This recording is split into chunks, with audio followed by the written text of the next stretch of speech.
যৌথ বাহিনীর অপারেশন বুধবার রাত 12টা থেকে শুরু হবে বলে জানিয়েছেন অন্তর্বর্তী সরকারের স্বরাষ্ট্র উপদেষ্টা লেফটেন্যান্ট জেনারেল অবসরপ্রাপ্ত মোহাম্মদ জাহাঙ্গীর আলম চৌধুরী। একই সঙ্গে মাদক নিয়ন্ত্রণে মাদক চোরাচালান এর সঙ্গে সম্পৃক্ত গডফাদারদেরও ধরা হবে বলে জানিয়েছেন তিনি।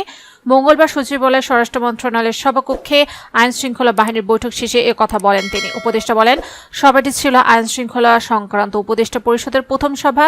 এই সভায় প্রধানত দেশের আইন শৃঙ্খলা নিয়ে কথা হয়েছে, কিভাবে আইন শৃঙ্খলা পরিস্থিতি উন্নয়ন করা যায় সেসব নিয়ে কথা হয়েছে। এ ব্যাপারে আমরা কিছু কিছু নেব। জাহাঙ্গীর আলম বলেন, মঙ্গলবার সব বৈধ অবৈধ অস্ত্র জমা দেওয়ার শেষ দিন। কাল রাত 12টা থেকে আমাদের যৌথ বাহিনীর অপারেশন শুরু হবে হাতিয়ার কালেকশনের জন্য। আমরা যেন অবৈধ অস্ত্রগুলো সংগ্রহ করতে পারি, আমি এ ব্যাপারে আপনাদের সহযোগিতা চাই। উপদেষ্টা বলেন, মাদক আমাদের বড় সমস্যা। এই মাদক আমরা কিভাবে নিয়ন্ত্রণ করতে পারি সেই বিষয় নিয়ে আলোচনা হয়েছে। মাদক নিয়ন্ত্রণ আমাদের জন্য খুবই জরুরি। এই কারণে এটা নিয়ে আমরা বিভিন্ন পদক্ষেপ নিতে যাচ্ছি। মাদকের গডফাদারদের আমরা আইনের আওতায় আনার জন্য কাজ করেছি। তিনি বলেন, আসন্ন দুর্গাপূজা নিয়ে আমাদের আলোচনা হয়েছে। পূজা যেন ঠিকভাবে হতে পারে সে বিষয়ে আমরা পদক্ষেপ নিচ্ছি।